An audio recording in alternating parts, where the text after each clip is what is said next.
CEO Conclave 2025, organized by WPPS, the Wheat Products Promotion Society. On behalf of WPPS, I am Man, who welcomes all of you all to the CEO Conclave 2025. In a short while, we are about to give a quick start to this particular day, and before that, we request all our dignitaries to please come forward and grab a seat for yourself and make yourself comfortable.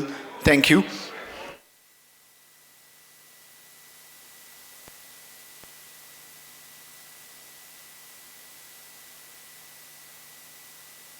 We welcome you all to WPPS CEO Conclave 2025, and this is a perfect day to see all the grain lovers under one roof. And we request all our dignitaries to please come forward and grab a seat for yourself, because in a short while we would be giving a quick start to this beautiful day together. So I invite all our dignitaries who are standing at the back aisle space, please come forward and grab a seat for yourself. Thank you.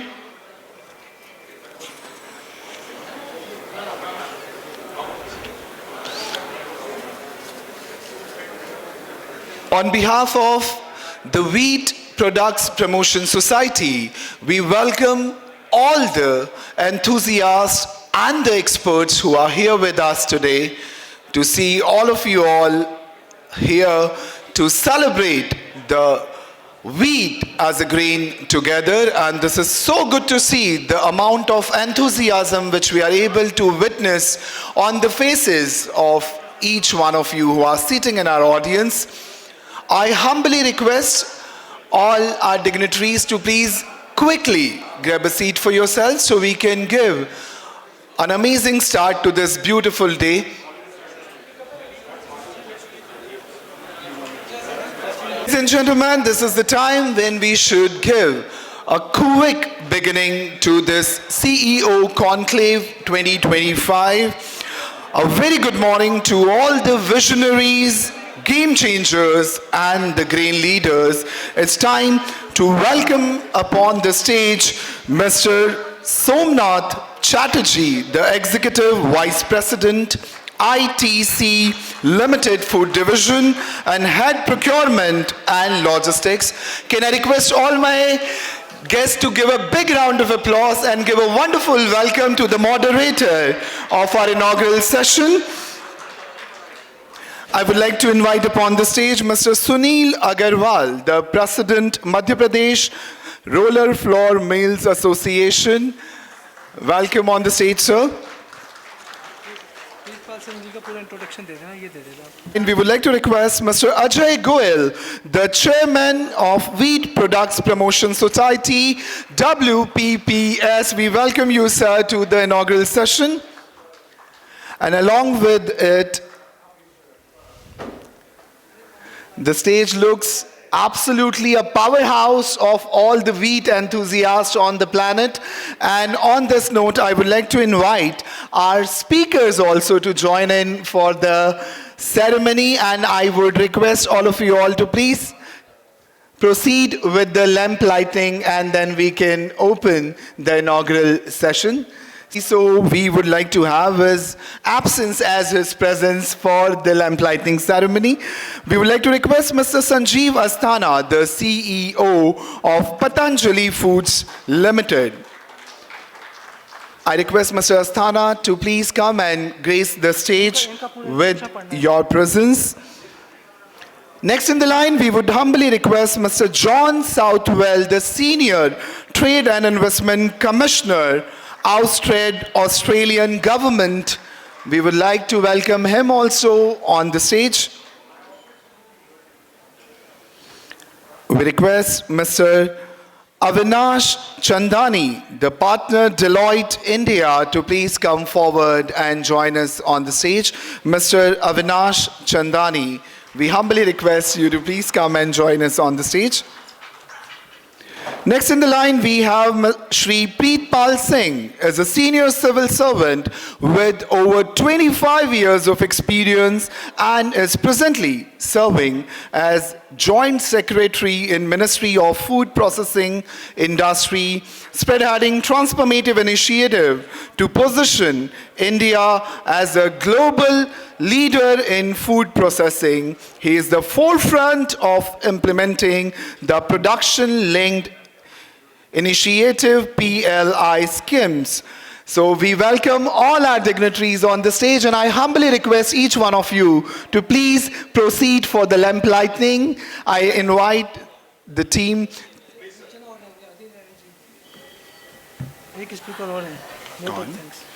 We would like to request one more dignitary, Mr. Adi Narayan Gupta ji, to please come forward and join us on stage. Mr. Adi Narayan Gupta, the Honorary Treasurer of WPPS, the Wheat Product Promotion Society. And I think the powerhouse looks absolutely complete now, and we would like to humbly request all the dignitaries, please proceed for the lamp lighting. I invite the event team to please come forward and assist our dignitaries for the lamp lighting.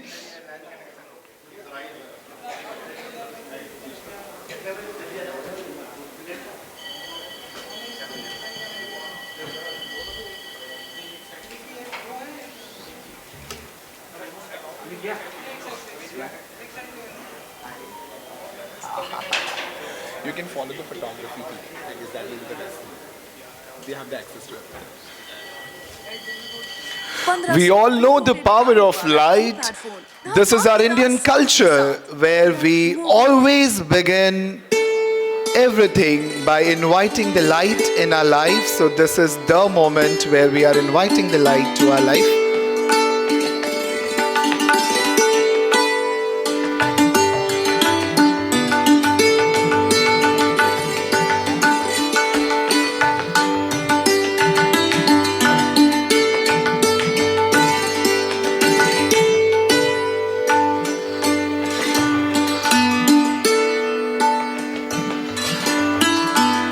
Light has its own significance in the life of everyone, and we understand the power of light at WPPS, the Wheat Products Promotional Society.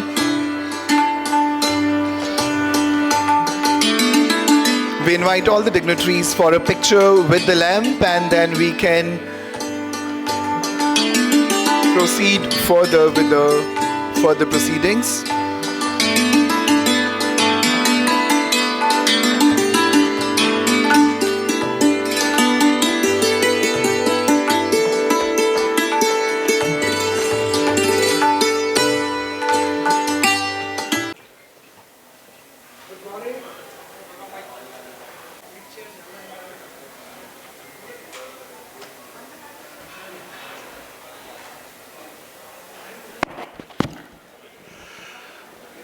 Good morning.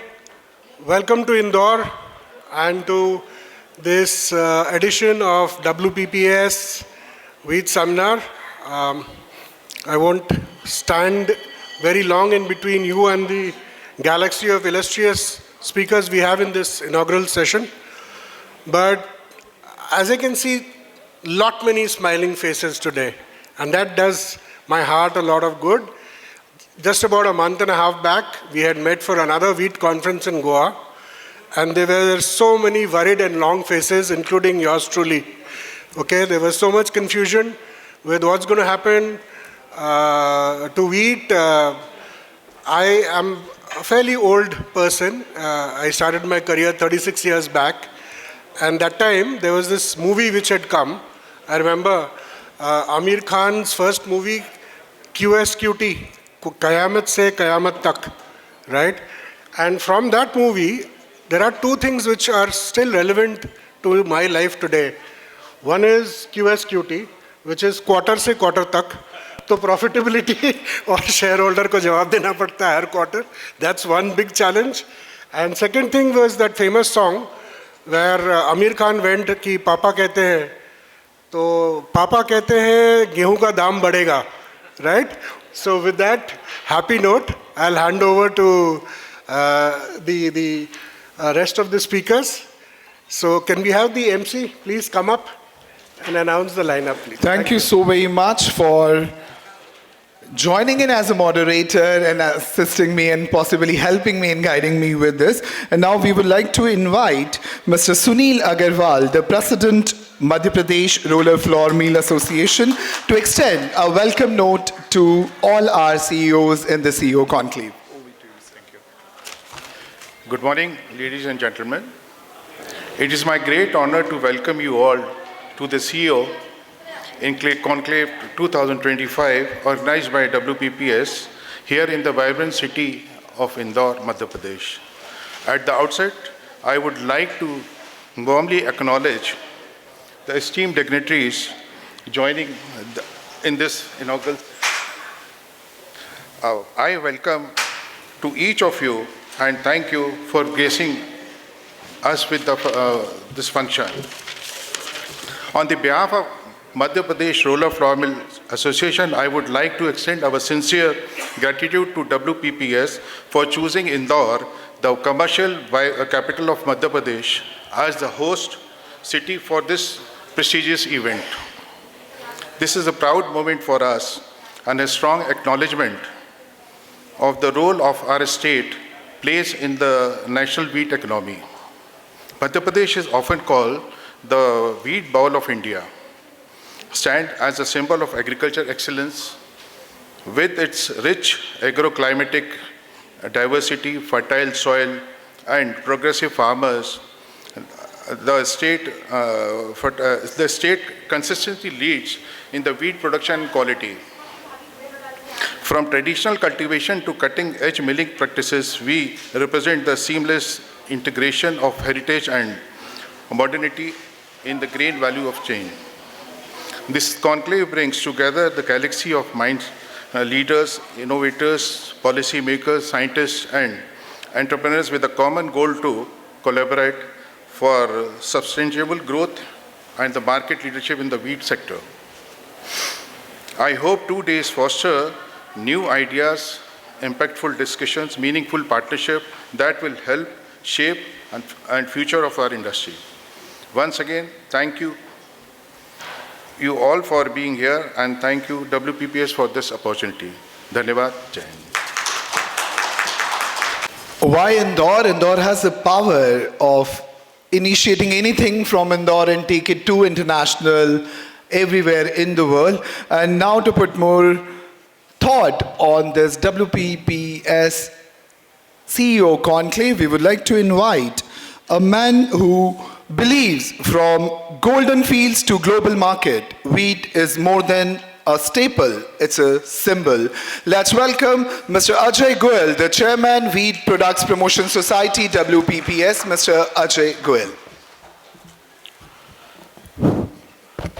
Hello, welcome to all wheat lovers into Indore, the epicenter of the wheat trade in India. So this conclave on collaborating for sustainable growth and market leadership is in the series of conclaves that WPP has been holding over the past 3 years. And it's my pleasure to welcome you all for this 2-day conclave, which we hope will have some takeaways for everybody after the due deliberations. We are on the threshold of a record wheat crop this year. And of course, I will not go into the numbers, but we are definitely 3 to 5% higher than the previous year. So it's going to be a better, smoother ride this year rather than what we've been seeing in the past 2 years. And consumption has also been keeping matching up to production in the past few years. So we realize that we are now consuming as much as we are almost producing, and just hope that this year turns out to be a little bit of a surplus year over the past few years. What we are also experiencing is with this little bumper production, the mandis are not able to take up the challenge of procurement. We see images of, long lines of trucks outside mandis, wheat being put on playgrounds and whatever space is available around the mandi area. So this is one cause of concern. Although we are, going up as far as wheat production is concerned, but the entire wheat accepting, receiving, and the market and the mandi area, the storage of wheat still continues to be the old traditional way, and it's high time we moved away from that so that we are in a position to take in all the grain and store it suitably whenever in any season anything is coming in. So I guess this is going to be one of our priorities to ensure that the new coming years we do not have these traffic jams like cities in the mandis where farmers have to wait for 2 days and 3 days and then ultimately they are dumping their produce on roadsides before it is getting into the system. So this is a top priority for a country where wheat grain production and all grain production is rising. Also, we now see the big disruptor besides Mr. Trump in the market of AI. And everything in future seems to be going through the AI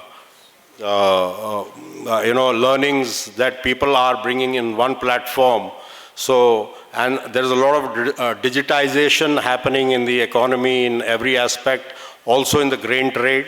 And this is something which everybody will have to keep up with. So this is, AI is a reality and going to be the future.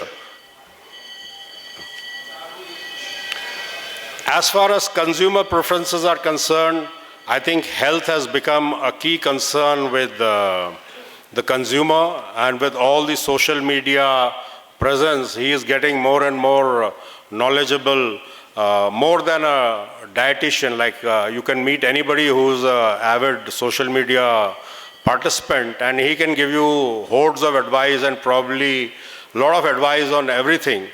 So the mood of the market, the mood of the consumer is being dictated by the opinion of the majority and the influencers. So this is another challenge for the industry moving forward, because wheat doesn't seem to be featuring in the positive side of influencers' news. And to break this myth is going to be a big challenge for the entire wheat trade. But you can see now that most recipes of most consumer companies have higher fiber in it. Previously, most of the products were made out of pure maida, very, very refined wheat flour, but now most of the products available in the market have much more fiber than that used to be present in their recipes and products previously. So this is a good change. Higher extraction of flour is happening. More and more whole wheat flour is getting into manufacturing process rather than just household atta.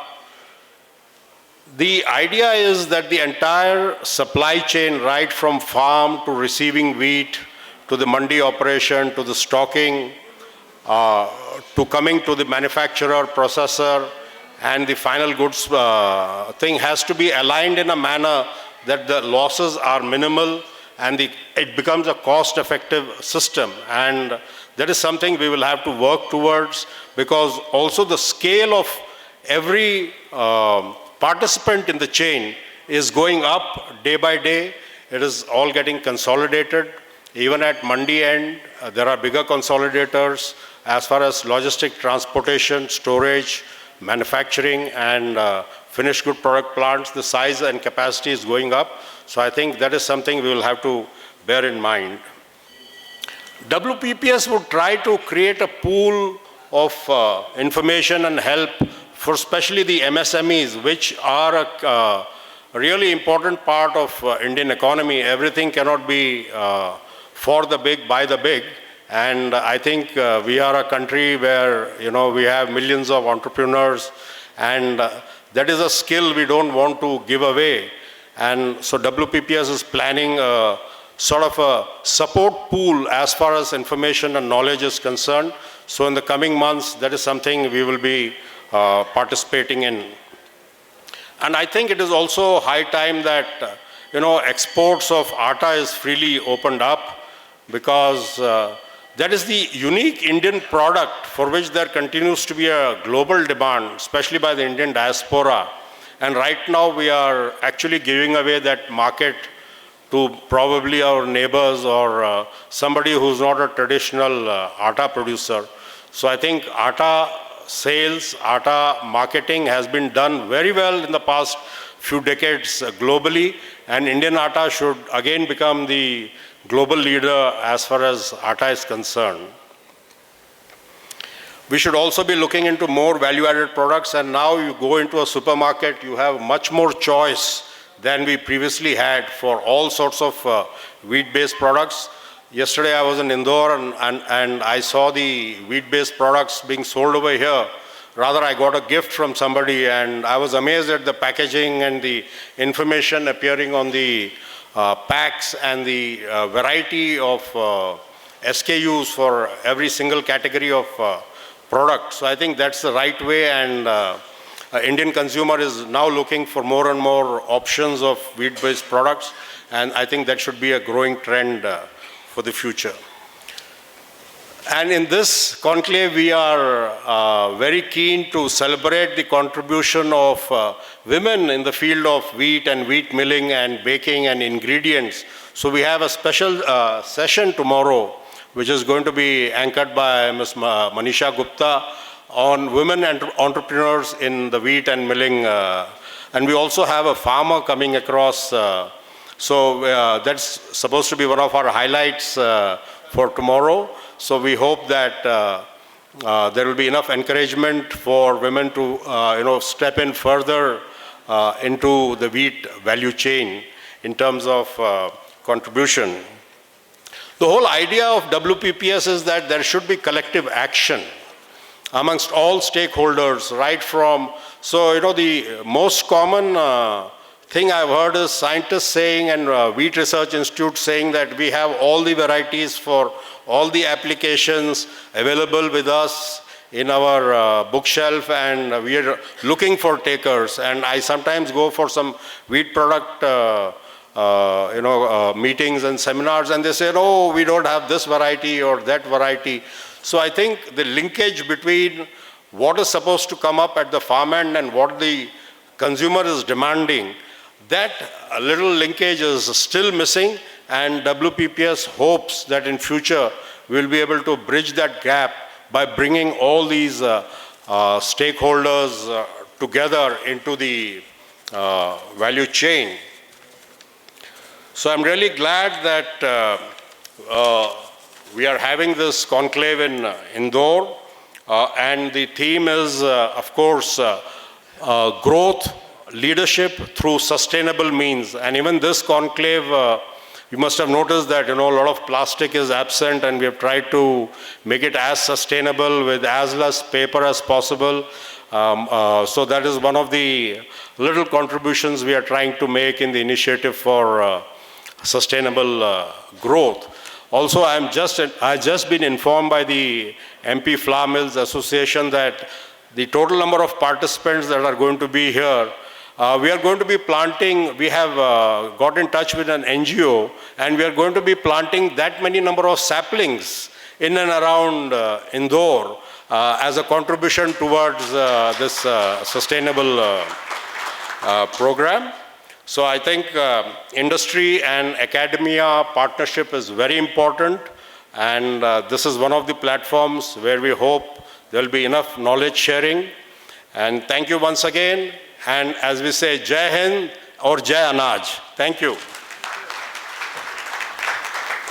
And the sustainability would definitely create a lot of substance in the conversation which we would be bringing on the dais today. Now let's initiate the sessions with our keynote speaker, where we would be talking about the purpose, passion, and pioneering. So let's invite Mr. Dean Dias. He would be joining us virtually. He is the CEO, Cereal Canada, And his topic is Canadian Wheat Excellence, a model for global collaboration. So with a big round of applause, let's welcome Mr. Dean. Virtually, he would be joining us for this. Good morning, everyone. Can you hear me? Please give me a thumbs up if you can. Yes, can you hear me at all? Checking the microphone. Give me a thumbs up if you can hear me. Yes, you are audible. Audience are showing thumbs up to you. Okay, excellent. So, good morning, everybody. It's my pleasure to be here. I am Dean Dias, as the host mentioned. I grew up in India, in Mumbai, so this is my pleasure to be here and participating in this event and talking about Canadian wheat and what we do in Canada and see for collaboration into the future. I do have a presentation that I would like to share that provides a bit of context in what's going on within our spectrum. So, starting off, I would like to show you a quick graph of what Canada is all about. Canada is all about exports. So if you're thinking about Canadian wheat, we are going to be the second largest exporter of wheat from 2025, 2026, surpassing the European Union this year. Previously, we surpassed Australia, but when we compete in the export market, we are competing on high-quality, high-protein wheat for baked products and other end-use products. Who is Cereals Canada? I have the great honor to lead an organization that is responsible for wheat, barley, and oats out of Canada. Our membership includes all of the farmers from the East Coast to the West. We have all of the exporters, we have the life science companies, and also the processors in Canada. A quick snapshot of what Canadian landscape looks like. The brownish soil is what you see, is where most of the wheat is grown and produced in Canada, which is where I am staying, is in Winnipeg, right in the middle of the country. We are a wheat producing nation. The bluish soil that you see at the bottom there is a specialized wheat that is grown in Canada called durum wheat, which is used for products like pasta and couscous. When it comes to production in Canada, we are usually around over 30 million tons of production. It's not as big as India, but we are also not the biggest consumers of wheat. So whatever we produce, we have to export. And we have those export markets that we use it in quality products where Canadian wheat gets blended with other wheats to make different end products. So if you're looking at the production cycle, we are looking at about 35 million tons. The 2021-2022 year, we had a drought. But in 2024-2025, we are looking at exporting over 26 million tons of wheat outside of Canada. I like to show this chart a bit to kind of showcase where all Canadian wheat goes to. I'm not going to focus on barley and oats, but if you look at wheat and durum, wheat goes to over 80 different countries from Canada, and durum wheat to over 50 different countries. We talked about production, and there was a couple of comments during the opening announcements about producing wheat in a sustainable way, but also in a safe way. In Canada, we have programs for this, and we want to make sure that whatever we are growing in Canada is high quality and food safe. So we at Cereals Canada, monitor every different active in different crop production processes, and make sure that none of the MRLs or maximum residue limits or MLs exceed the codex limits or international standards. What we also do is what we call something called keep it clean. Every year we provide farmers information every month on what type of crop protection products they can use and what type of crop protection products might cause market issues or food safety concerns, and also making sure that they are following the label at all times.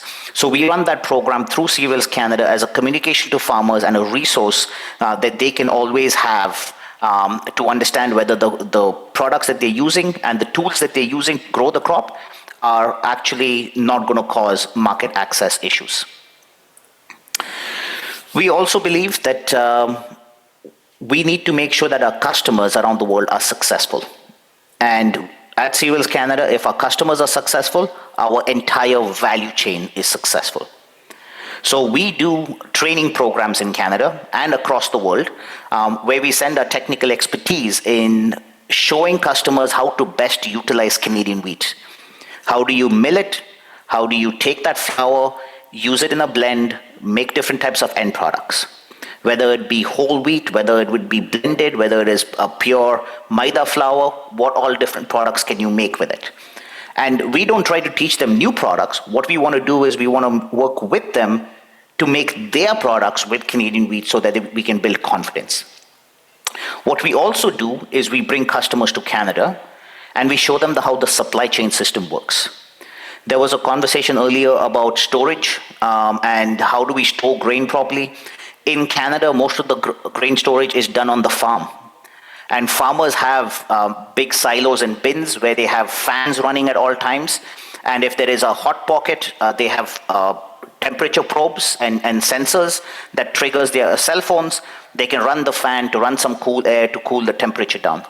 We also understand that ochratoxin A and there could be other toxins that can be formed if it's not stored well. So we make sure that the storage is also taken care of. And our goal is to ensure that the whole value chain and our customers that come to Canada understand how the supply chain is handled to ensure safety, security, and all of those things to make sure that when that wheat gets to the customer, it is of highest quality and safe. When we talk about research, and this comment was also made that there's a gap between what the customer wants and what type of varieties are there. In Canada, that challenge also exists because consumer preferences always change. But the thing is, if you're trying to make a change, you can't make that change for tomorrow, today. You got to start 10 years from now, right? So if you want to make a change 10 years from now, you need to start now. So our goal is to identify these themes where research should be done when it comes to wheat and wheat-based products. And we have a whole team about this. There's a whole research priorities. It's on our website if you want to go download it. It talks about, how do we improve wheat yields? At the same time, how do we make sure that crop environment interaction is good? How do we make sure that, nutrition is a part of this? This is all part of our system where we bring the entire value chain together, including researchers, universities, and us as customer voices, sitting around the table along with farmers, making sure we understand what type of research needs to be invested in and how do we get there if we want to be a superpower when it comes to wheat exports 10 years from now. There was a comment about nutrition. Nutrition is huge these days, and the comment was that Instagram and all of those social media platforms, everybody knows everything about wheat, apparently, and whether it is healthy or not healthy, and so on. That has been going on for years, right?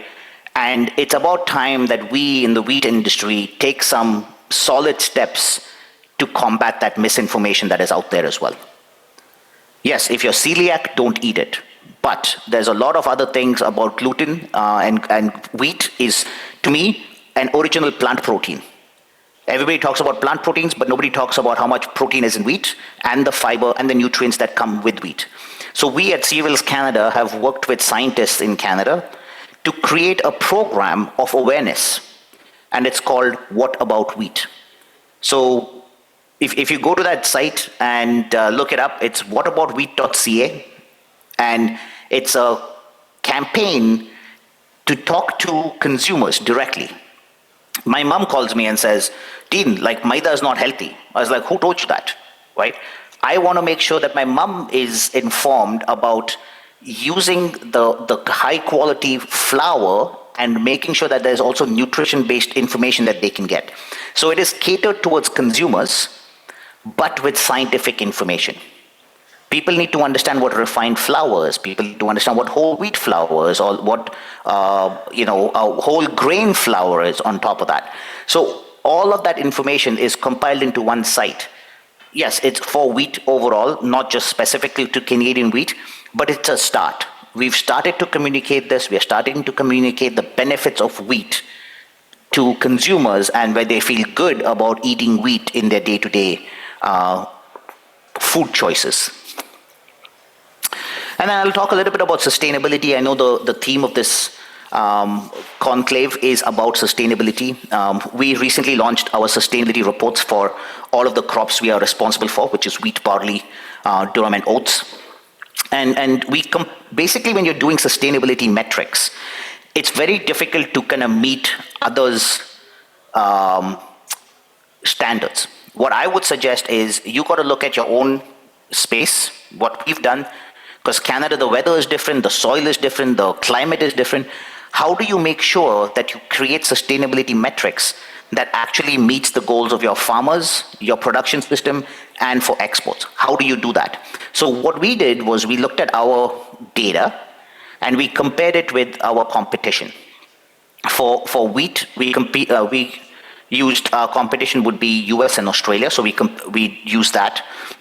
For durum, we used US and Italy. And we compared 6 different themes. The 6 different themes are: what's the carbon footprint? What is the soil organic carbon sequestration? What is the fertilizer use efficiency? We need to use fertilizer, but can it be used efficiently? Water usage, soil erosion, and pesticide use. What we came to see is Canadian wheat, when it comes to our competition, is got a very low carbon footprint. Canadian wheat has also got, it's a carbon sink is what we call it. Not a carbon emitter, it's a carbon sink because it sequesters more carbon because of farmers using zero tillage practices and so on. And we can tell that story because we have the data. When it comes to water efficiency, we don't use irrigation in Canada for growing these crops, so we can make that claim. Under fertilizer use, we are one of the most efficient fertilizer usage countries in the world, and we can provide that as well through these reports. And then soil erosion. Soil erosion is massive, right? If you don't have any topsoil and it's being tilled over and over again, you start losing all the good bio organics and carbon that you want to grow your crop. So you have to use less fertilizer, you want to use all of those things. We've done that research, and our soil erosion has declined over time. And then again, safe use of pesticides and crop protection products. We are a highly regulated country. We want to make sure that farmers have the tools to grow the best crop. But we also want to make sure that that crop is safe, and we have a good regulatory system with that. I am representing Cereals Canada right now, but I'm also a Desi, grew up in India, we lived there for many years. If there's anything I could do to provide support and speak to your folks in the future and provide some information, I'll be happy to do that. I'll stop there.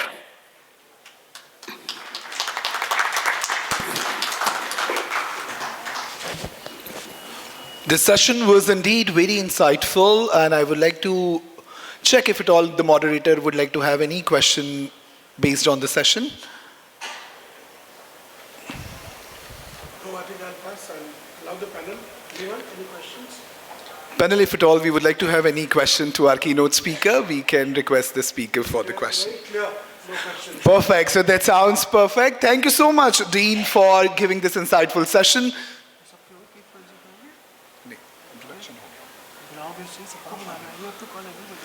Now it's time to invite Mr. Sanjeev Asthana, the next speaker in the line. He is the CEO, Patanjali Foods Limited. So with a round of applause, let's welcome Mr. Sanjeev Asthana.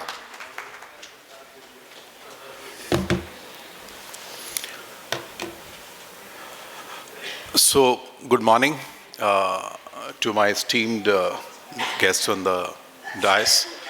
Good morning to everyone in this wonderful city of Indore. After a hearty breakfast of poha and jalebi and whatnot, and masala chai, I think we're off to a good start for this conclave.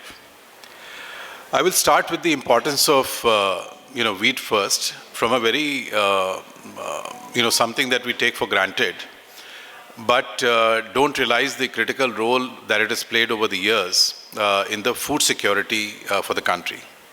So everything, if you look at whether the government policy formation through the years was there, right since the inception for PL 480 days, when India passed through its own food security challenges, subsequently to the entire play on the MSP, that the government set up a system which works exceedingly vibrant, and that is one of the main reasons also both we talk today of market distortion, but also a very critical part it plays in meeting the country's food security needs. Last but not the least, the kind of farming agriculture it has supported in the wheat bowl of the country, and over the years we are seeing this this getting expanded to multiple different states and regions where wheat has played a stellar role in countries' food security requirements over the years. And today we are at a point where India in general has not only been self-sufficient in wheat and rice, we have been big exporters as well over a period of time. And in multiple different years, whenever the surpluses have been generated, India has also been part of the, the broader food security sort of cover to the countries which were deficit on the supply side or their internal production side, and we have played a very stellar role. So wheat is very core, very germane, very critical to the overall architecture of the food security and the entire resource pool of the government. Through the different mechanisms of FCIs and state procurement agencies, the distribution structure that has put, including now the, the food security sort of commitment for the food security towards almost 280 crore Indians, which has been done over the next 5 years, I think wheat will play a stellar role and the most critical role towards on the food security side. But wheat also, with this sense of, responsibility, both the farmers sort of carry on their shoulders, and the industry takes it as a burden in terms of what it has to accomplish. I think wheat also, we should be mindful that, it has to be not only grown sustainably, it has to be grown responsibly, and it also has to make sure that we never pass on to a situation where on account of, the changing weather patterns or, the support, both whether from the policy side or the industry side, I think that is something which we should be very conscious and mindful of, that anything taken up responsibly, anything taken up sustainably is going to last the test of time, and I think that is where I would stop on the part of the food security angle of it. But what is the role, that I would say that industry is gathered here and all the stakeholders, whether from academia, from the research, from the industry side, what role do we play in this whole process? So government has played its role in terms over the years on, what they supported the production side. Industry in general has again played a wonderful role in the way it has provided an outlet, to the marketplace. To the farmers in the beginning. It continues to provide that as markets continue to expand. And as India moves on to a different level of trajectory of growth, we continue to say that we are 140 crores, we are continuing to grow in population, just about 2% year on year. Our population, nearly 65% is 0 to 35 years, and 80% is almost nearly about 45 years and lower. So our tastes are changing as well. This population, this consumer class is exposed to very different different products that they are exposed to, whether on their travels globally or what they have when they are within the country. There are different varietals, of the wheat that have to be sort of produced to meet those needs of different consumer tastes, whether it's a durum wheat in terms of pasta, whether it is the other hard varieties, whether it's the Lokwan wheat, whether the Sharbati wheat, we are sitting in the belt of Sharbati wheat, or even the regular, the wheat that is getting produced in Punjab, Haryana and UP. And gradually as that area expands, I think this part the industry will have to be mindful of. If we have to continue providing choices to the consumers, we continue meeting the needs of the new consuming class, a class which is upwardly mobile, a class which is exceedingly conscious of how the world is consuming different products which are produced out of the wheat flour, and more importantly, a consumer class which is also very mindful and conscious of how sustainably the production of these products which is reaching the supermarket shelves, how that has been sourced and secured. So linked to that is, the newer requirements of the labeling that is coming in, the newer requirements in terms of the choices which consumers are making and as to what kind of products they are consuming. And they are, increasingly looking at products which are mindful of the sustainable requirements what the world has. And they would increasingly make the choices dependent on how sustainably the production is happening, how sustainably the wheat is getting produced, and especially when India starts to explore the world markets, this is going to become very important. So my second, suggestion to all the players who are gathered here, that continue discussing, of course, the production, the S&Ds and the food security requirement, but increasingly important it is to realize that as the world grapples with the climate change, as we deal with different the changing weather patterns which are impacting the agriculture crops, I think we should also include, and I'm really happy that the organizers asked me to speak on sustainability as part of the address, that how do we bring sustainability as one of the central parts or discourse or the narrative that the WPPS builds up or the industry builds up, that how sustainability is critical to the industry, how they are concerned about it, and whatever policy formation we speak about or the discussion that we have or the narrative we built up, I think sustainability should be very central to the overall agenda. That when we whatever policy paper we do or whatever discussion we work with or whatever we speak to the Ministry of Agriculture or the farmers or farmer producing groups, I think we should look at that. That brings me to the important part of really how the wheat is getting produced and how we are talking of profitable farming for wheat. And what role can the industry play, and what is the distortion in some way which is happening in the country on account of certain policy measures that keep getting implemented on and off, and how that is almost destructing the private trade.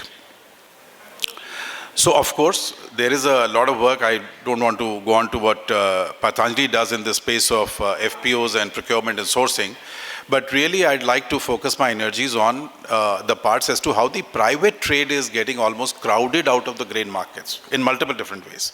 So whether it is about the invocation of the Essential Commodities Act, whether it's the placement of stock limits, whether it is restricting the trade in terms of at what price the trade has to buy or the industry has to buy, or prioritizing that the government procurement must finish first and only then the trade must be allowed. What it does is, till the time the requirement is there, almost very large substantial part of the procurement is done by the government.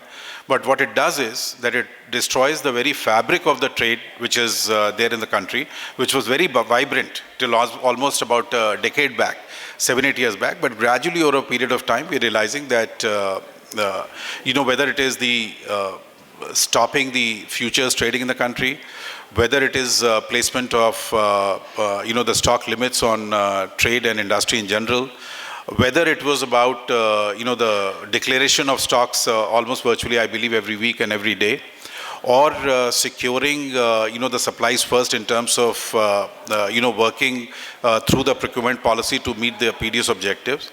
I think, and we have the Joint Secretary from the Food Processing Ministry, we continue to talk and engage with the government at different levels.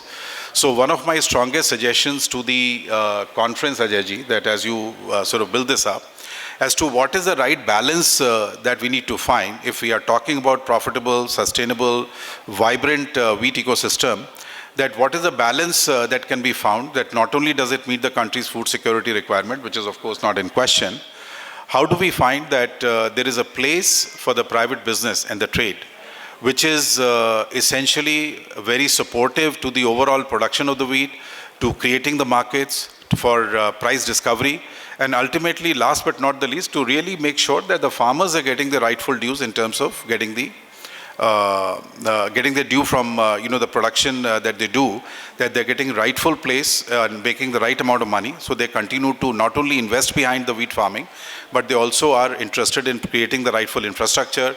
They create the market-facing tools which are available for them to access into.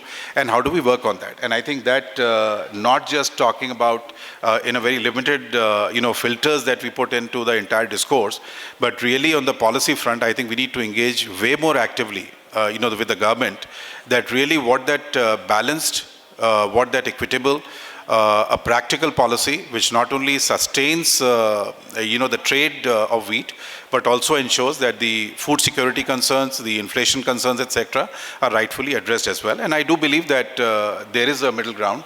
There's a great possibility that all of it can be accomplished without diluting any core objectives, which no one can question, on the food security and the food inflation. And I would only say that, for the industry, my only sort of suggestion would be, we are very much part of the industry, that as the products are evolving, as the consumer tastes are changing, as we see that and consumers are responding in different ways to products that are coming in, I think focus on the science, research and development, on new product development, I think is exceedingly important. Especially, creating a vibrant sort of system of how do we produce at local level the products which are required in the local, local markets. How do we package in a way that they are able to compete effectively with the larger brands? All the leading people are, sitting in the hall and on the stage. That how they are able to compete effectively in giving the right kind of products to the consumers. How do we create industry and business around it, entrepreneurship that we can create at the farm gate level in smaller cities. I think that is a very important role which the industry has to get together and play. Because the industry will only survive if the farmers survive, if the right kind of policies are provided, if the entire financial architecture is willing to support and back it, because there are viable businesses which are running at the ground level. And above all, I think if we are producing it sustainably, the wheat, and we continue to grow on the wheat production. So not only are we able to feed India, but we're able to address the global requirements, as what the Prime Minister had spoken a couple of years earlier, that India can be the food basket to the world. And I think that vision can be accomplished if we do, some of the measures that we will speak during the day and tomorrow, and continue to pursue that. With this, I will stop my presentation. Thank you. It was truly an inspiration, and it says that true sustainability lies at the intersection of profitability and purpose. And I guess this address was addressing both of it together. Now it's time to welcome our next speaker, Mr. John Southwell, the Senior Trade and Investment Commissioner, Austrade, Australian Government. Let's welcome Mr. John on the dais. Wherever you are coming. Everyone, good afternoon and namaskar, and my distinguished colleagues, including Joint Secretary Sir, many, and Mr. Goyal, and many friends as well. I very much appreciate being here today in the heart of India, and also one of the most prominent wheat growing areas. I actually myself am from a wheat growing area in Australia, a place called Narrabri, which I refer to as my God's own country. I just should note today, speaking at this conclave here, there is a conclave also happening in Rome next week to decide who the next Pope is for the Roman Catholic Church. And as a Catholic, after the passing of His Holiness, a colleague of mine actually asked me yesterday, when he understood that I was coming to a CEO conclave, as to whether I was coming to actually elect the new Pope. But I assured him that actually, in actual fact, I was coming to Indore, and that my business in Rome would have to wait another week.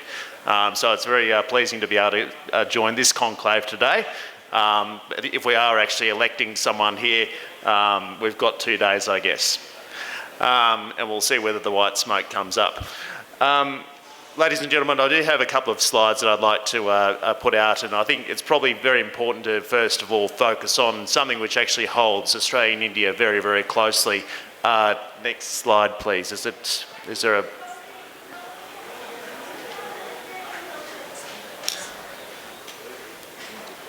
Is there a clicker?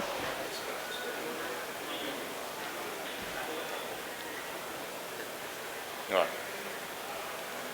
Okay. So, I'm pretty sure that most, if not all, will be able to resonate with this image. And it's probably important to note that our partnership between Australia and India extends not just from an economic perspective, not just from a wheat perspective, but also on the cricket pitch as well. And you'll probably miss the words underneath there, which basically say that Australia and India currently between us hold all the major world cricket trophies between us. So you can actually see already that we are a match made in heaven. Ladies and gentlemen, the fact is that the Australia-India relationship, despite all of the challenges geostrategically, is at a historic high point. And we are most certainly, we have strategic convergence, we have a growing economic opportunity between us, and we have rising people-to-people links.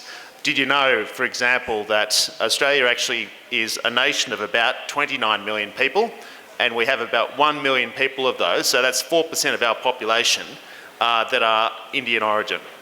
Now, 1 million to us is a very, very, very big number. I know that 1 million to my colleagues here is probably not such a big number, but 1 million people for us is absolutely huge. And that actually probably shows the people-to-people links and also our human bridge between us. We also have what we refer to as the Australia-India Economic Cooperation and Trade Agreement, which means that Australian goods can come to India, 85% of them are tariff-free, and also a number of Indian goods can come to Australia as well. And did you know also that there are more food exports from India to Australia than the other way around? And might also note that one of those is actually produced by one of the companies within this room here today, ITC, Atta and Madhya, that is actually made from Australian wheat that is then exported back to Australia. So that actually shows that it's not just about a zero-sum game of exporting something and then forgetting about it. It actually shows that genuine people-to-people link. So if you go to a South Asian supermarket within Australia, you can obtain Atta Madhya, for example, that has actually been processed here in India, potentially using Australian wheat as well. So you can see that benefit of the global supply chain. The ECTA, or the Australia-India Economic Cooperation and Trade Agreement, and you know, ECTA, the Honourable Minister Goyal referred to this as ECTA, also noting that that actually means unity, as we know in Hindi, has actually changed the game for trade between Australia and India. And so there are a number of products that are now coming in either at lower tariffs and also ingredients as well. Unfortunately, wheat is not part of that, but hopefully down the track, with the Comprehensive Economic Cooperation and Trade Agreement being negotiated, that may be the case in the future, but that is to the negotiators to decide between Australia and India. So we are a source of clean, green and competitive premium inputs. And again, I just want to emphasise that we're not about seeking to supplant or compete. We're actually about collaboration, contributing and complementing Indian production and Indian food processing, and inputting into Indian food processing and what we would refer to as being grown in Australia, made and processed in India, and exported to the world. We are, of course, leaders in safe and sustainable food, and there are a lot of bilateral relationships and engagements between Australia and Australian government and Indian government regulators to both cooperate and develop stronger ties. And I'd like to actually then now share some very key facts with you about Australia and some of the things that you might find interesting in your business. Yes, we are a net food exporter, and our exports do far exceed our imports, but again, that's because we have a much smaller population than what our land probably shows.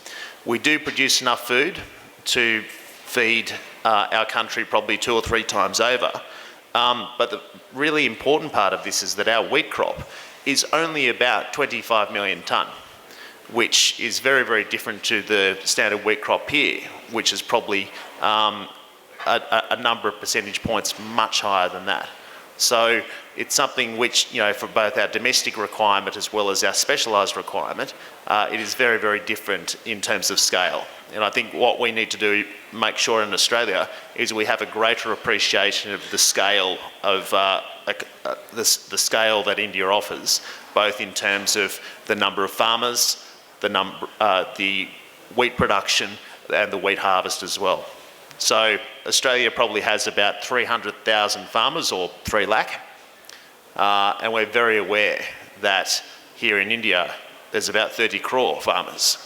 So I think when we actually start talking about those numbers in Australia, people actually realise that the importance, because as much as we want to make sure that our farmers receive good incomes, it is also the case here. We want to make sure that Indian farmers receive good incomes, and we also want to make sure that Indian food processors receive good incomes. We want to make sure that India's economy continues to rise, because that is good for everyone, for India, for Australia, and the rest of the world as well, particularly in this current day and age.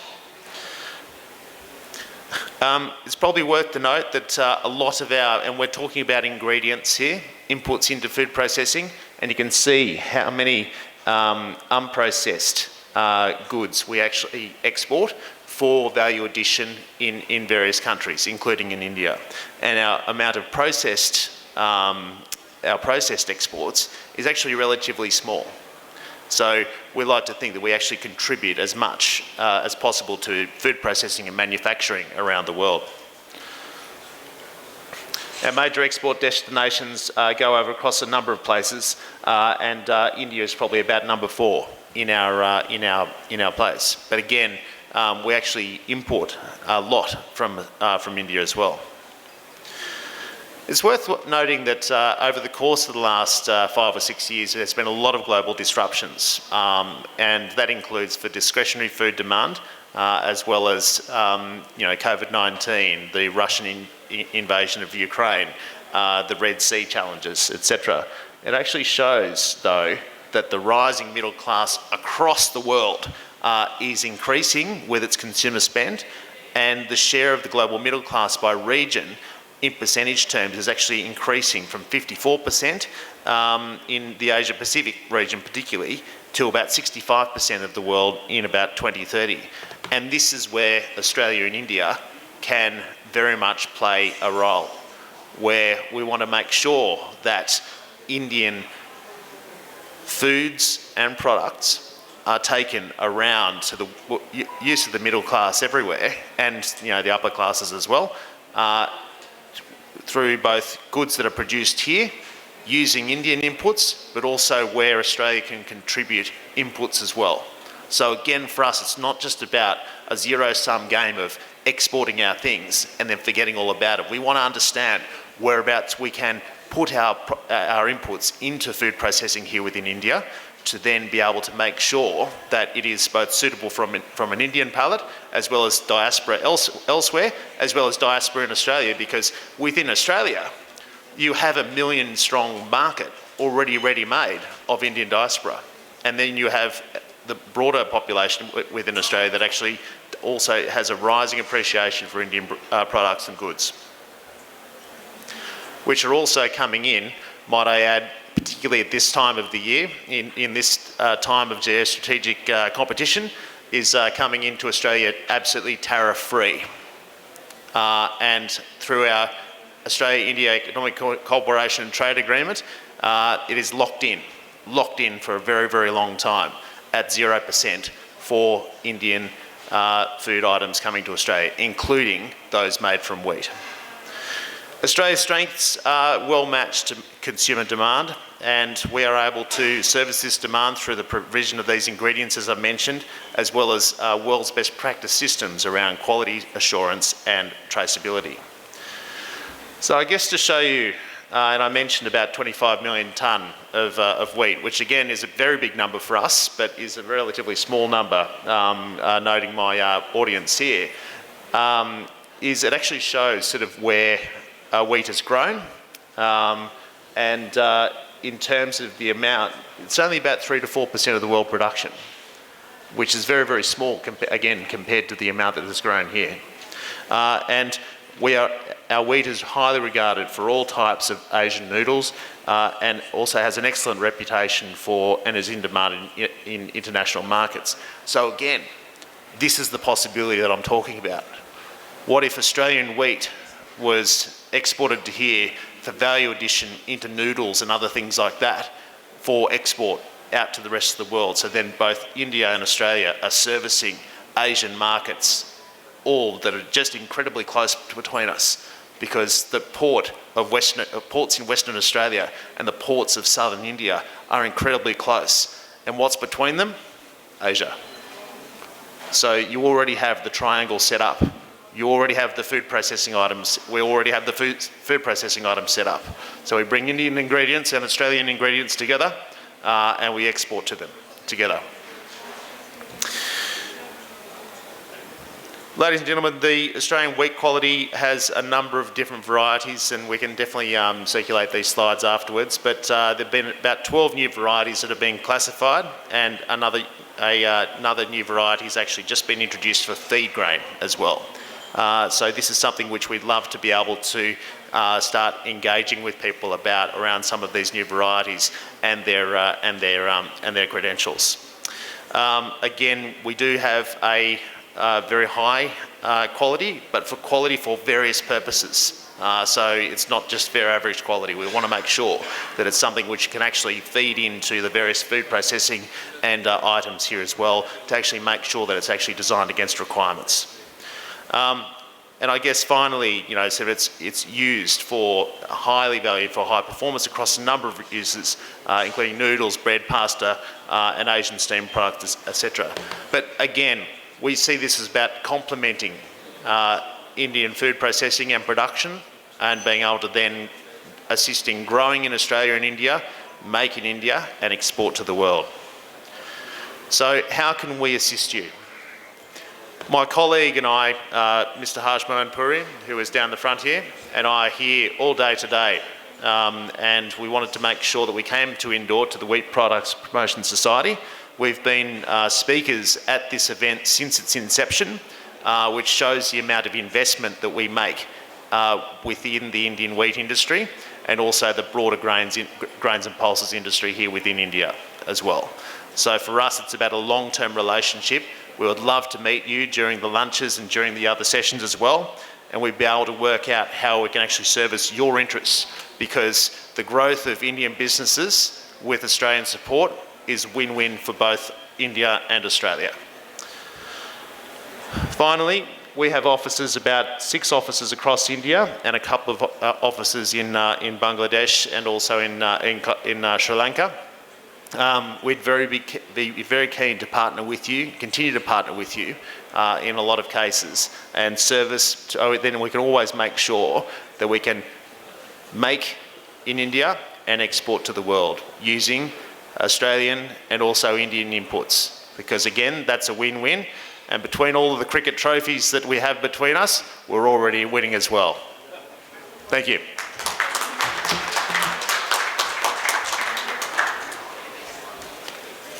Thank you so much. Your 3 words, collaboration, contribution, and complement, that's the vision behind coming to this CEO Conclave 2025, words a lot to all of us. And now it's time to invite our next speaker, Mr. Avinash Chandani, the partner, Deloitte India. With a round of applause, let's welcome Mr. Avinash Chandani, the next speaker. Very good afternoon to all of you here. Very, very warm welcome to this conclave, and a big, round of appreciation to all my, fellow panelists thank you for having Deloitte partner with you, for this prestigious event. The topic that I'll be talking about over the next few minutes is a perspective on changing wheat consumption patterns and what we need to do to sustainably continue driving growth in the wheat product, in the way wheat is consumed in the country. Let me first actually start by giving you, an overview of the economic perspective. Today, if you see the, GDP of India is growing at about, 10% on real growth terms, right? Which is, today we are at about, say, $4 trillion and likely to get to about 6 trillion by 2030. Now, with this growth in GDP, there are two interesting facets. This is coupled by India being the largest, having the largest population, and interestingly, the median age of this population is about 31 years, right? So you'll see a lot more Gen Zs coming into the workforce, more spending, capacity and power, that's disposable income that's there in their hands. Right, and if you see the way the entire household, incomes are shifting, so there'll be more than 100 million households that get added to the middle class, right? And if you see the pyramid there, right, that everything 5 lakh households between 5 lakh to 10 lakh, and the next 10 to 20, and beyond 20 lakhs of income, you'll see that proportion double by 2030. So that's really, going to be fueling a lot of the way, we are going to be consuming our food products, right? So whether it is increase in urbanization, rising of the affluent class and growing middle class, all these three will continue to contribute significantly in the way we consume our food products. This is an interesting slide. I thought it would be very important for us to share this with all the processors here, primarily from a consumer lens. If you see, there are about 6 odd forces that we believe are shaping the way we are going to be consuming food. One is on the diet side. The entire Indian dietary trends have evolved with changing food consumption pattern over the years, and there is increasing demand for alternate sources of protein. People are looking at more, super, foods like makhana. You have preference for exotic fruits and vegetables, right? So given the way, our population is evolving, our, food habits are also changing. There are evolving dietary preferences as well. Where we also, if you see this from a purchase standpoint, there's also noticeable shift, right? So there's a lot of the larger trend in India continues, which is, moving from loose to packaged or unbranded to branded. And you're also seeing a lot of advent of private label. Now, these are private labels. Earlier, we would more associate them with, like some modern trade, but today even e-commerce, quick commerce companies are, launching private labels in the food category itself.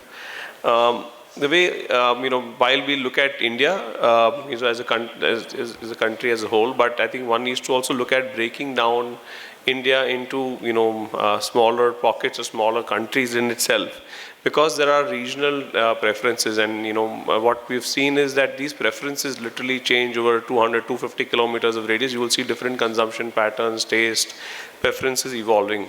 So it's important to contextualize today our products to those regional taste and preferences so that you're able to relate to the end consumer a lot better. Given large population in the workforce and more young population coming into this as we continue to grow, there is keeping the consumer at the center. Today, all brands are evolving around the way the consumers want to really purchase their products. So it's not just availability at a Kirana store, but it's gone beyond that. Whether it's through online, it is through your modern trade outlets, or even at the Kirana. So the choice is in the hands of the consumer. But yes, the products are really available across all retail formats. Wellness, yes, again, an important trend, and there is increased focus on healthy lifestyle, eating right proportions.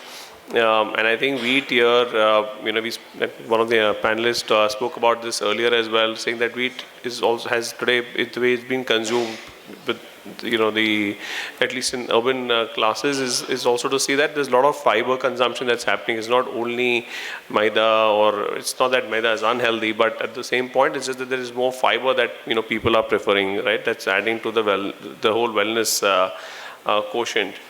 Also, from a consumer standpoint, what's happening is the consumers are becoming more and more aware about, the way, they want to consume their products because of the whole advent of social media. But it's also important for brands to, if there are any misconceptions, bust those myths, and we need to work together as an industry to do that. But also we need to play to the consumers, more importantly. So it's, whether you talk about, if you can provide access to the consumers around traceability, saying, hey, this product is made from the wheat sourced by so-and-so farm, and from this region, you have, clean labels, which is basically, fewer ingredients, talking of the source of those ingredients really, makes an impact. And that's how today this millennial and Gen Z audience, wants to, consume and associate with brands that, offer these, propositions. So sustainability, food traceability, clean label are all important trends and themes that consumers today are, looking at when they want to associate themselves or consume branded products. Also, just we'll touch upon, I think a lot of the panelists have spoken about this, but just a quick overview on, the wheat production in India. So about 113 million metric tons is what we produced in 2023-24 last year. And this is cultivation has been over 31 million hectares, and we have an average yield of about 3.7 quintals per hectare. But this broadly has remained stagnant, has been growing at a very small pace, about 2 to 3%, right? Given the large area also that is under wheat. But what's interesting is that today India contributes 13% of the overall wheat production globally, and 80% of the wheat that we produce in India is soft wheat, and this is primarily for household consumption, and 20% is more hard wheat that goes towards all our pasta and noodles variety. Important to also share, we are standing here in Indore, and MP and UP together, these two states contribute to 50% of the overall wheat produced in India. While these were some statistics on the production side, from a milling industry perspective, there is yet dominance by MSME. A large part of the wheat mills today yet are unorganized. There are small neighborhood flour mills. From a capacity perspective, in the milling space, we have about 25 to 28 million metric tons, and we're seeing this capacity grow by about 5 to 7% every year, which is also telling us that there is increasing demand, and that's why we are seeing capacities getting added. So yes, while there are alternate grains that are also that part of our dietary pattern, but yes, wheat yet is at the center of our consumption.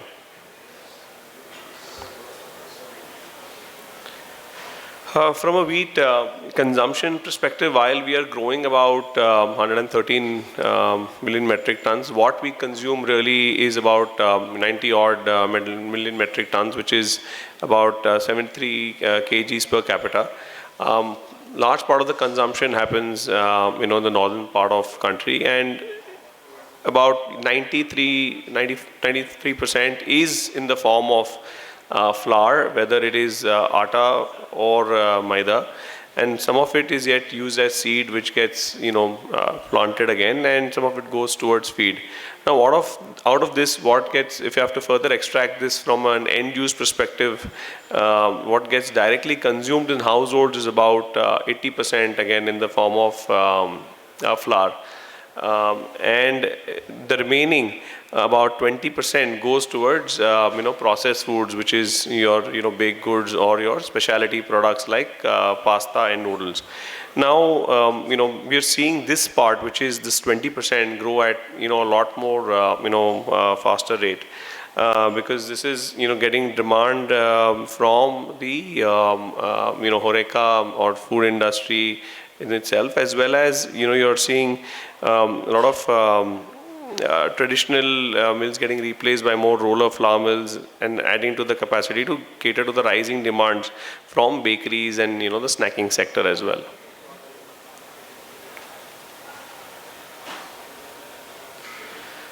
I thought this is could be an interesting slide for all the flour producers here.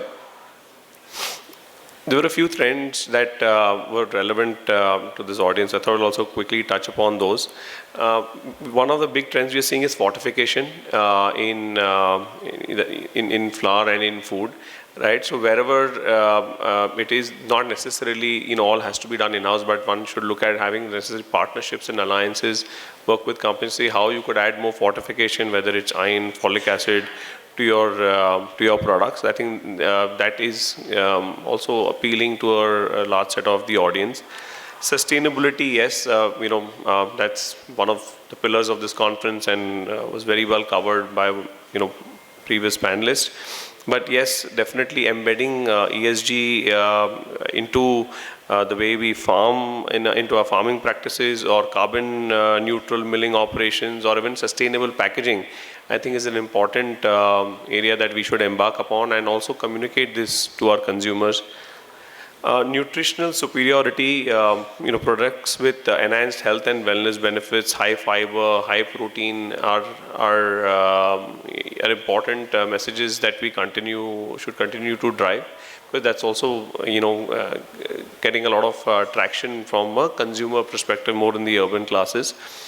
Food service, this is, one avenue where we are seeing significant growth. The industry today is at about 7.4 trillion INR, but it's growing at more than 10%. And this is where, a lot of, opportunities are there for us to, scale up, services and cater to the demand that this is, that industry is providing, by providing more customized as well as value-added products. And from a, again, purely from a value-add product perspective into the households, if you just, look at products like whether it's pasta, noodles, biscuits, these are large categories, right? Biscuits today is about 66,000 plus crores, growing at 7-8%, even at that size and scale. Pasta and noodles, it's about 22,000 odd crores, growing at 12%. So double-digit growth categories. Breakfast cereals, again, it's about 5,000-6,000 crores. So how we kind of tap into these opportunities, offer differentiated products, which offer convenience, cater to the audience, playing, making them available across channels, is extremely, relevant and provides a fair bit of opportunity for the flour producers and food product companies. That was pretty much the last slide from my side, and thank you so much to all of you for a patient listening.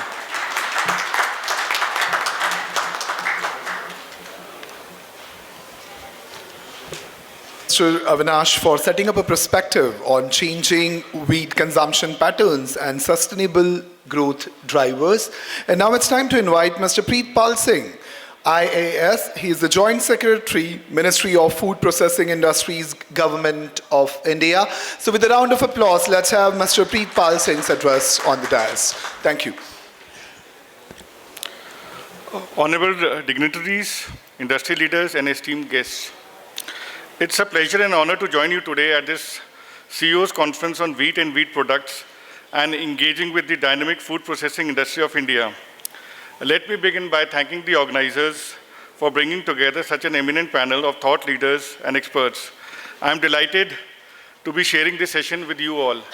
Well, I'm not an expert in wheat, but I would be speaking as a journalist, and I'll be letting you know what ministry is doing in general to further promote the food processing industry.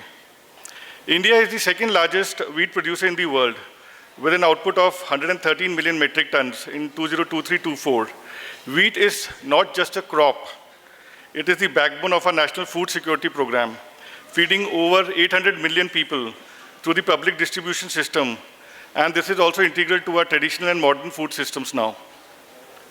From atta to maida, from fortified wheat products to semolina, and even in ready-to-eat and export-grade bakery products, the value addition in wheat has evolved very rapidly, supported by a vibrant Indian food processing ecosystem. Madhya Pradesh, often called as the heart of India, holds unique position in the country's agriculture and food processing narrative. Historically, the state has been cradle of agrarian civilizations blessed with fertile plains, diverse agroclimatic zones, abundant water resources. Today, it is in the forefront of top agri-producing states for commodities such as wheat, soybean, pulses, and leading the cultivation of several horticulture crops such as guava, oranges, gooseberries, custard apple, chilies, and tomatoes. Madhya Pradesh is also known as wheat bowl of India, and rightfully so. It accounts for nearly 21% of the wheat production, producing over 23 million tons annually.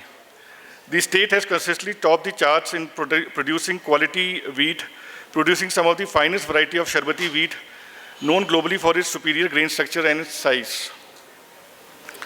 Leveraging this agricultural potential, the state has emerged as a rising hub for food processing, supported by proactive policy environment and significant infrastructure investments. Ministry of Food Processing Industry offers many opportunities. The ministry has taken a large number of initiatives to create conducive environment for small to large entrepreneurs in the system. We basically have 3 schemes in the ministry. The first scheme is FME scheme, which is known as Formalization of Micro Enterprises. So the objective of this scheme is to formalize small-scale farmer organizations and bring them into the processing part of the food chain, of the value chain. The second scheme is Kisan Sampada Yojana. Under the Kisan Sampada Yojana, we give assistance for setting up units of various kinds. Under this scheme, you can avail assistance of rupees up to 50 crores. A large number of companies have been benefiting under this scheme. You have to look at the ministry's website. We keep issuing EOI from time to time. And there is a criteria given in that guidelines. If you satisfy those guidelines, you can avail assistance up to rupees 50 crores. Then we also had a PLI scheme. We are not enrolling new members in this scheme, but it was a very big scheme and it was catering to the big industry. ITC is also one of the beneficiaries of this scheme. We have earmarked an assistance of rupees 800 crores for ITC, and they have already availed an assistance of 200 crores. So I would urge you to look at our ministry's website and see how best you can benefit from the various schemes which the ministry has been doing. In Madhya Pradesh alone, the ministry has given an assistance of up to 1,000 crores.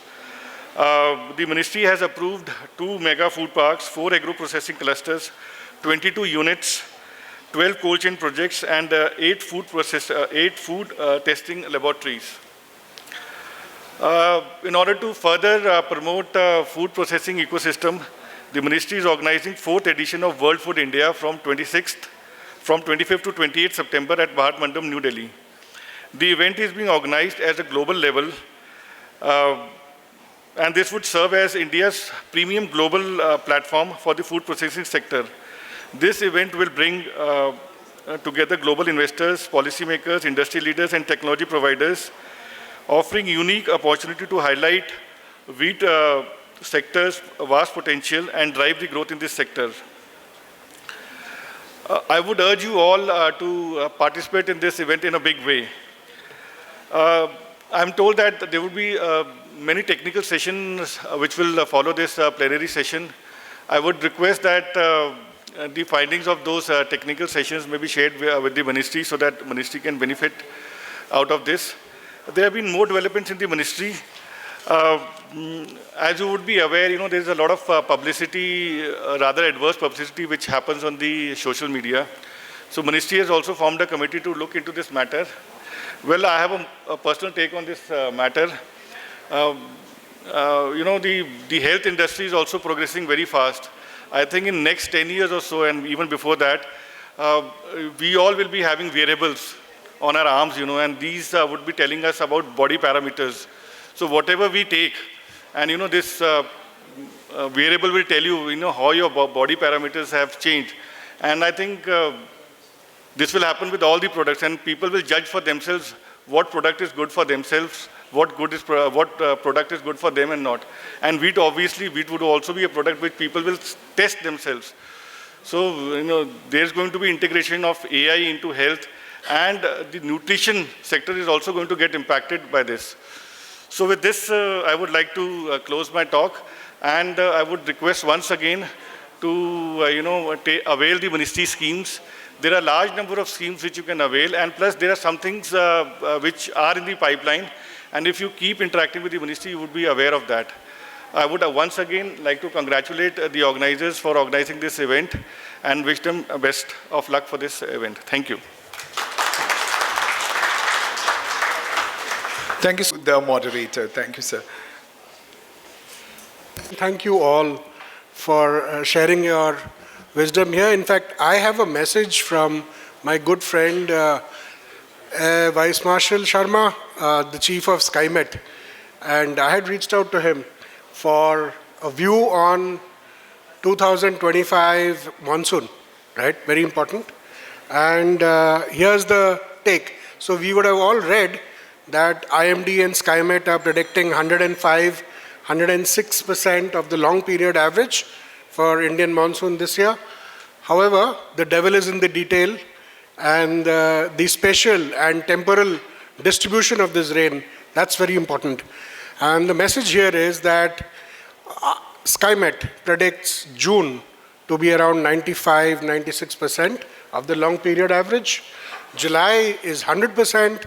August, brace for floods, could be 112 to 115%. And September is again back to 103.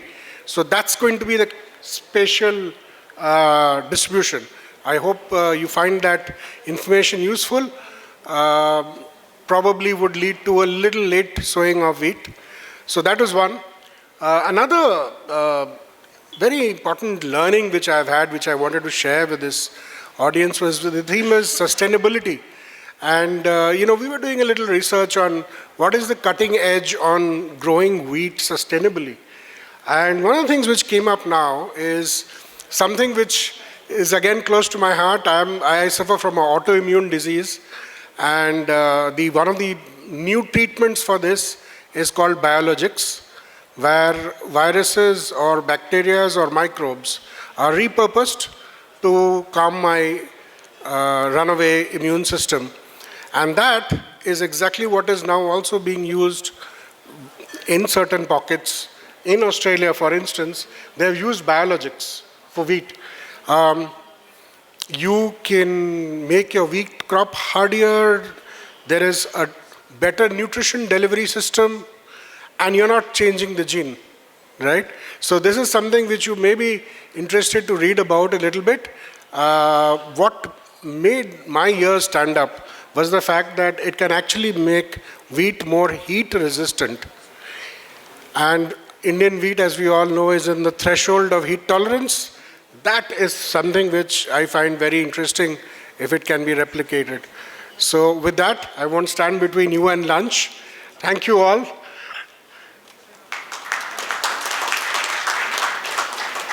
Can we request a group photograph before we depart?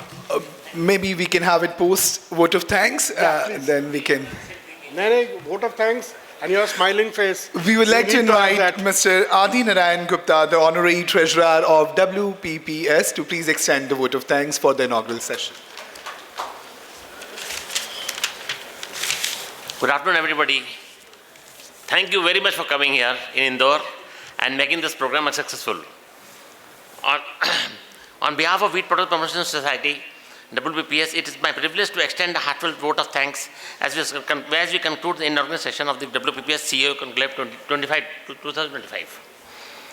We are deeply grateful to all our eminent speakers and dignitaries for sharing their powerful insights and sustainability, trade innovation, and evolving the dynamics of the wheat sector.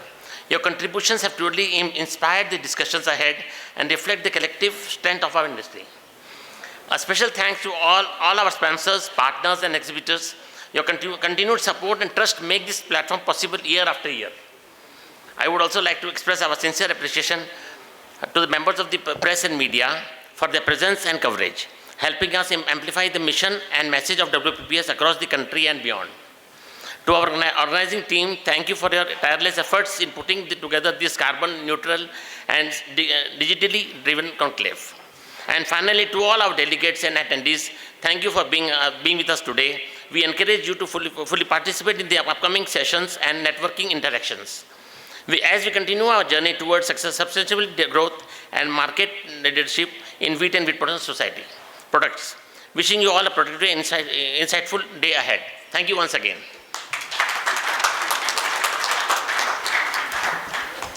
I quickly would like to initiate a small session which helps us to extend our gratitude towards all the panel who are present here with us. To begin this, I would like to invite Mr. Navneet to come forward and help us to felicitate Mr. Somnath Chatterjee, who has moderated this whole session. So we would like to invite Mr. Navneet to come forward and help us to felicitate Mr. Somnath Chatterjee. Mr. Navneet is the President of the Roller Farm Federation of India. We thank him for coming for this function. Thank you very much. I would request Mr. Chatterjee to please come in the center and receive this sense of appreciation from the WPPS, the Wheat Product Promotion Society CEO Conclave 2025. Your moderation was absolutely impactful. Our first keynote speaker was Mr. Dean Dias. He is not present with us. We would like to have a round of applause for him, and we would send the memento to him in Canada. And now we would like to invite Mr. Sanjeev Asthana to receive the memento, and to present it, I would like to have Mr. Praveen Garg to please come and join us on stage. I invite Mr. Praveen Garg to please come forward and help us to present a sense of gratitude towards Mr. Sanjeev Asthana, one of our keynote speakers. His insight on wheat sector was definitely very, very informative. Now I would like to invite Mr. Sanjay Puri to please come on the stage and help us to present a memento to Mr. John Southwell. I invite Mr. Sanjay Puri to please come on the stage and help us to present the memento to Mr. John Southwell. I'm sure all our audience and the guests are mesmerized with those three magical words of collaboration, contribution, and complement which John has brought to the discussion. Thank you so much, Mr. Puri, for extending this to Mr. John. And to present the memento to Mr. Avinash Chandani, I would like to invite upon the stage Mr. Alok Malviya. I invite Mr. Alok Malviya to please come on the stage and help us to present a memento to Mr. Avinash Chandani. Mr. Chandani's session was full of data and insight. Thank you so much for bringing those insights. And now we would like to present a memento to Mr. Preetpal Singh, and I would like to request Mr. Ajay Goyal to please do the honor and help us to provide the sense of gratitude to Mr. Preetpal Singh. Can we all request for a round of applause? I invite our complete dais to please come forward and join us for a group picture together. And at the same time, I invite all our dignitaries to please join us for the networking lunch at the lower ground floor at Salon 1 and Salon 2. The lunch is served there. And this networking lunch is sponsored by Shriji Screen. So we extend a great sense of thanks to our sponsor, Shriji Screen.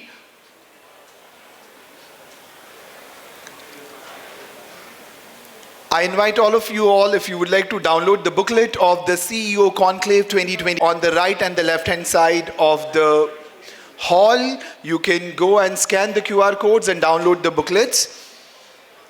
I invite all our dignitaries to please join us for the networking lunch at the low ground floor, Salon 1, Salon 2. We'll see you all there. And we'll again gather here right after 1 hour for the session 2. Thank you so much. In the same banquet hall, we invite all of you all to please join us for the lunch at the lower ground floor at Salon 1 and Salon 2. Thank you.